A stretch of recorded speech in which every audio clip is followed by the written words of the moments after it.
My in-laws seated my parents at a table near the kitchen during our wedding reception. When I quietly asked the reason, my mother-in-law replied loud enough for others to hear, "We didn't want any awkward moments in front of our special guests." My fiancé barely reacted. So I walked straight to the DJ, took the microphone, and made an announcement that changed everything. By the next morning, their entire image had fallen apart. Because the moment I saw where my parents were sitting, I knew something wasn't right. Our reception was held at the elegant Grand Willow Ballroom in downtown Chicago. Ethan, my fiancé, had convinced me to let his parents arrange the seating plan. He said they were used to organizing high-class events and knew how to handle guests properly. I agreed without thinking much about it, and that turned out to be my biggest mistake. When I entered the reception hall after the ceremony, most guests were already seated. The front area looked stunning. White orchids decorated every table, crystal centerpieces reflected the warm lighting, and the head table stood beautifully illuminated.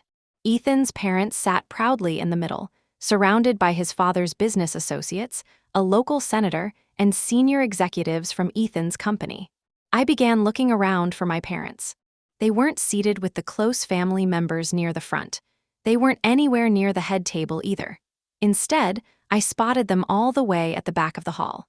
Their table was tucked beside the swinging service doors leading to the kitchen. Every few seconds, staff members rushed in and out carrying trays, while dishes clattered loudly behind them. It was impossible to ignore. My father sat upright in his suit, maintaining his usual dignity at formal gatherings. My mother kept adjusting the tablecloth repeatedly, something she always does when she feels out of place. I walked over and asked if they were comfortable. My dad simply smiled and said the food smelled wonderful. That's when I noticed another detail.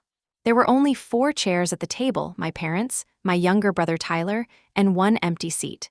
No other relatives from my side of the family were anywhere nearby. My aunt and cousins had also been placed far from the main reception area, seated at another table near the hallway, leading to the restrooms on the opposite side of the room. At that point, it no longer felt like coincidence. I walked back toward the entrance where the seating arrangement was displayed. A large decorative mirror stood there, each guest's name written carefully in gold lettering. I searched for mine and found it listed at the head table. Ethan's extended relatives occupied the front rows, while his college friends filled the central tables. Even colleagues I had never met before were seated closer to us than my own family. That's when I spotted my mother-in-law, Carol, standing near the bar chatting with a woman wearing a red dress. I approached her and calmly asked why my parents had been seated near the kitchen area. She didn't bother lowering her voice. "We didn't want anything uncomfortable happening in front of our important guests," she said. The woman beside her paused mid-drink, clearly caught off guard. I asked Carol what exactly she meant by that.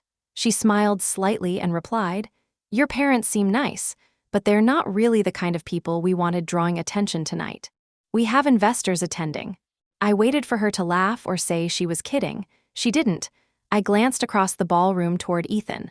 He had obviously overheard enough because he was already watching us. I walked over and repeated what his mother had said. He simply shrugged. "Annabelle, just forget about it," he said.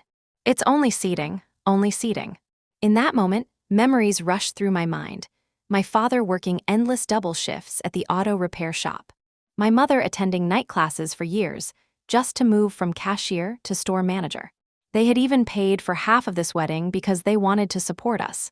And this was the respect they received, a table beside the kitchen doors. I didn't cry. I didn't argue further. And I didn't make a scene. Instead, I slowly looked around the ballroom filled with so-called important guests.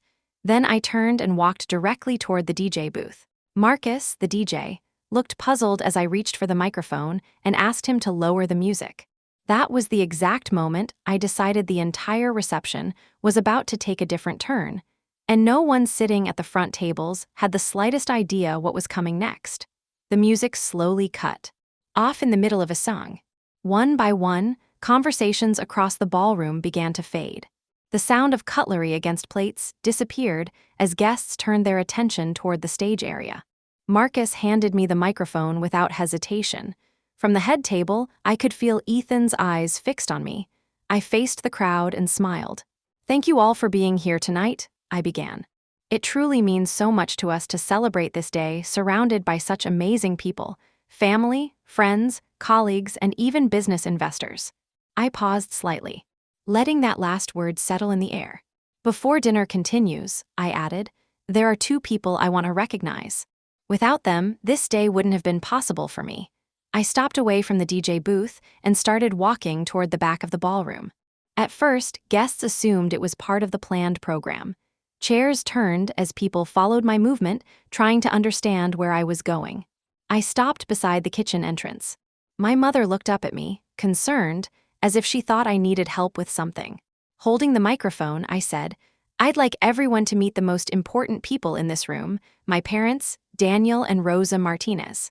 A small round of polite applause began. But I continued speaking. I told everyone how my father worked exhausting 16-hour shifts throughout my childhood so I could attend college without financial burden. I shared how my mother taught herself English by watching late-night news programs just so she could help me complete my school assignments. And I explained that they raised me to believe respect isn't measured by wealth or status, but by how we treat others. The applause grew stronger. I then pulled 2 empty chairs from a nearby table and placed them beside my parents. Honestly, I said with a smile, I think they deserve a much better seat tonight. Turning toward one of the center tables occupied by several of Ethan's coworkers, people I barely knew, I politely asked if they would be willing to exchange seats with my parents. For a brief moment, the room fell silent. Then one of the coworkers, Brent, pushed back his chair and stood up immediately. Of course, he said. He immediately picked up his drink and grabbed his jacket, and his wife followed right behind him without any hesitation.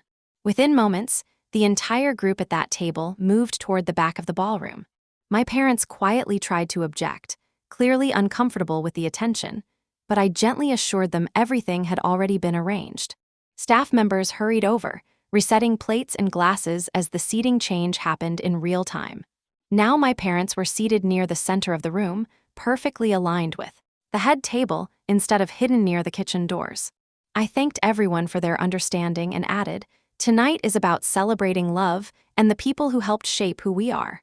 The music resumed, but the atmosphere in the ballroom felt noticeably different. When I returned to my seat, Ethan leaned closer and whispered, "You didn't need to turn that into a scene."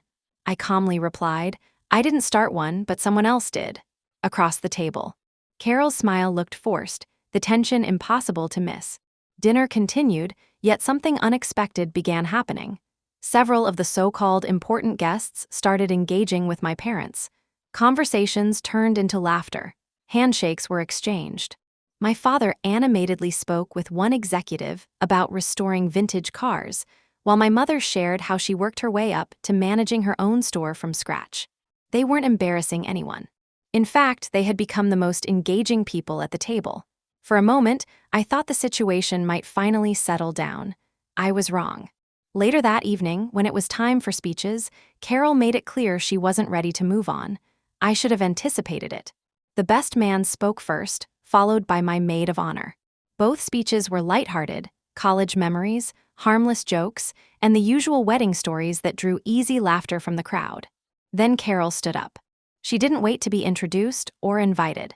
She simply walked to the DJ booth and took the microphone from Marcus herself. She began by praising Ethan, talking about his dedication, his achievements, and the promising future ahead of him. And then she said something that caused the entire ballroom to fall silent. Tonight isn't only about love, it's also about forming strong connections, Carol continued. Marriage brings two families together, along with their reputation, their social standing, and their influence. I felt Ethan stiffen slightly beside me as she spoke. A few investors nodded politely while listening. Carol gave a light laugh before adding, adjusting to a new family can sometimes be educational. Scattered laughter echoed around the room. Then her gaze shifted directly toward my parents' table. We all come from different places, she said smoothly. Some families have generations of leadership behind them, while others begin from much simpler circumstances. Her words were subtle enough to deny later, but the meaning was clear to everyone present. My mother's smile slowly faded. My father quietly folded his hands in front of him. I waited for Ethan to react, to stand up, interrupt, or say anything at all. He didn't move. Carol finished by saying she trusted Ethan to always make choices that would raise our family to greater heights. Raise. The applause that followed sounded polite, but noticeably weaker than before. I leaned toward Ethan and asked if he planned to respond to what had just been said. He dismissed it, telling me I was overthinking things. But looking around the room, I could tell others felt the tension too. Several guests didn't clap at all. The state senator shifted uncomfortably in his seat. Brent, the coworker who had earlier given up his table, stared openly at Carol. Then something happened that she clearly hadn't anticipated. One of the investors stood up from his seat. His name was Richard Hale, owner of a regional manufacturing company and one of the key figures behind the funding for Ethan's father's newest business expansion. He didn't approach the microphone. Instead, he spoke from his table, his voice carrying easily across the quiet ballroom. "I've always respected humble beginnings," he said. "They usually create people who understand real value." The room fell completely silent. Richard then turned toward my parents. "Sir," he said warmly, "I heard you restore classic cars. I actually own a 1967 Mustang that could use some serious restoration," Richard added with a smile. "Maybe we should connect sometime." My father gave a modest nod in response. I noticed Carol's expression shift instantly. The rest of the evening carried on, but the atmosphere had clearly changed. Guests who had earlier gathered around Ethan's parents slowly began moving toward the center tables, toward my parents. Conversations followed them, along with laughter and genuine interest. For a moment, it felt like balance had quietly restored itself. I thought perhaps that was the end of it. But later, when Ethan and I returned to our hotel suite after the reception, he finally said what he had been holding back all night. "You embarrassed my mother," he said as soon as the door closed. I replied calmly, "She embarrassed herself." He shook his head. "You should have stayed out of it." So I asked him one simple question.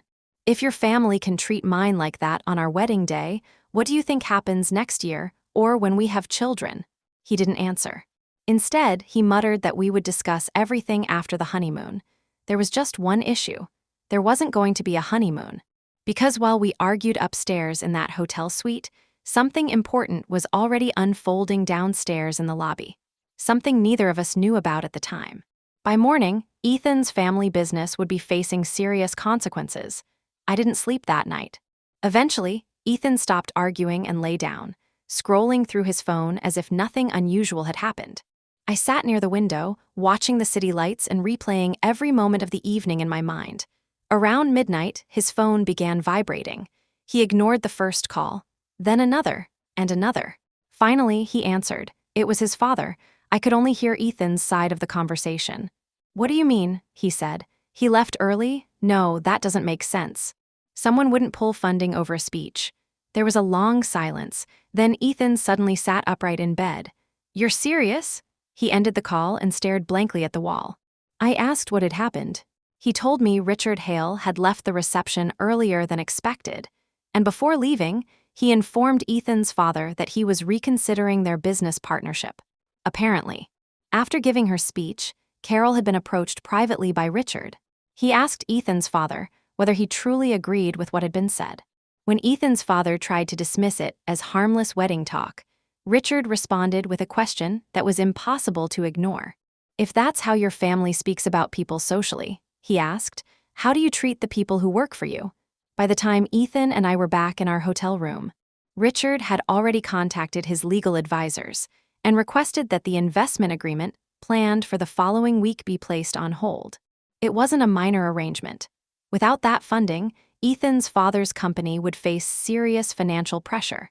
Ethan turned to me and said, "This happened because you caused a scene." I asked him how. I hadn't insulted anyone. I hadn't argued publicly. All I had done was make sure my parents were seated with dignity. He had no response. The situation only worsened the next morning. I went downstairs to have breakfast with my parents. My mother tried to behave normally, but I could tell something was bothering her. She had already seen what was circulating online. One of Ethan's coworkers had recorded a portion of Carol's speech. Not the entire toast, just the section where she spoke about reputation and humble beginnings. He uploaded the clip to social media with the caption, "This was said at a wedding I attended last night." The video was spreading quickly. Comments were pouring in, and many were harsh. By 9 in the morning, someone had tagged Ethan's father's company.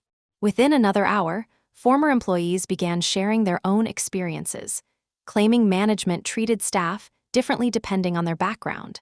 By noon, a local business blog had picked up the story.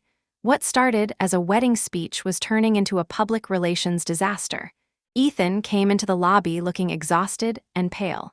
He told me his father was scrambling to contain the situation. Investors were calling nonstop, and one board member had already demanded an official response. Around lunchtime, Carol called me. She didn't apologize. Instead, she asked whether I had encouraged someone to record her speech. I told her no. She replied sharply, "This is happening because of you." I answered, "You chose what to say." And then she hung up. Later that afternoon, Ethan's father posted a public apology online. He claimed Carol's remarks had been misunderstood and insisted they did not represent the company's beliefs or culture. But the damage didn't slow down. By evening, two smaller business partners announced they were withdrawing from ongoing negotiations. The situation was escalating faster than anyone expected. Then Ethan said something that completely caught me off guard. He asked me to release a public statement defending his mother. That was the moment I understood this situation had never really been about seating arrangements at a wedding. It was about loyalty and who he believed deserved protection. And suddenly, I had to decide whether I was willing to protect him in return. At first, I thought he was joking. He was. "If you post something explaining that her words were taken out of context," he said, "people will calm down. This will pass." I asked him what exactly I was supposed to clarify. "Just tell people she didn't mean it the way it sounded," he replied. I looked at him and said, "It sounded exactly like what she meant." He ran his hand through his hair, frustrated. "You're letting pride ruin my family's business." That word again, family. In that moment, I realized we were talking about two completely different meanings of it.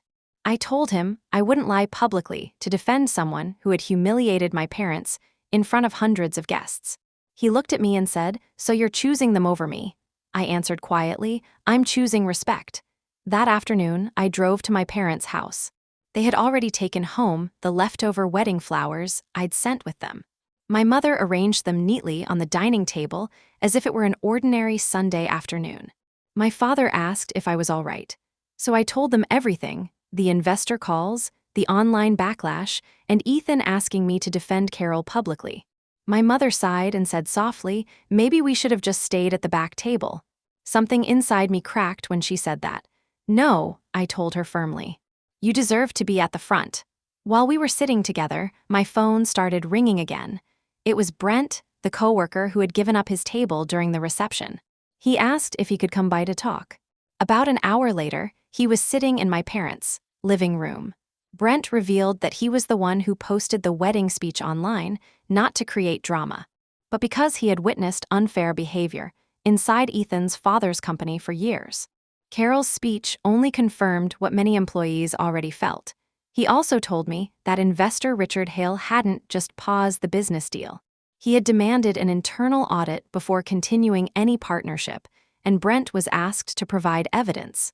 What happened at my wedding gave others the courage to finally speak up. That night, I told Ethan I wouldn't defend his mother publicly, but I would share my own truth. I wrote a calm post explaining that my parents had been intentionally seated away from the main reception, and that respect should never depend on status or wealth. I didn't name anyone, but people quickly connected the situation themselves. By the next morning, the story had spread everywhere. Investors began withdrawing, the company faced an investigation, and Carol was forced to step away from her public roles. Ethan said I could have handled things quietly. I told him silence in the face of disrespect isn't peace. Soon after, I packed my bags. I realized the seating arrangement was never about tables, it was about knowing where people think you belong. In the end, Ethan's family lost their biggest deal, Carol lost her reputation, and I lost a marriage that depended on staying silent. I didn't destroy their world. I only moved a table, and everything else fell apart on its own.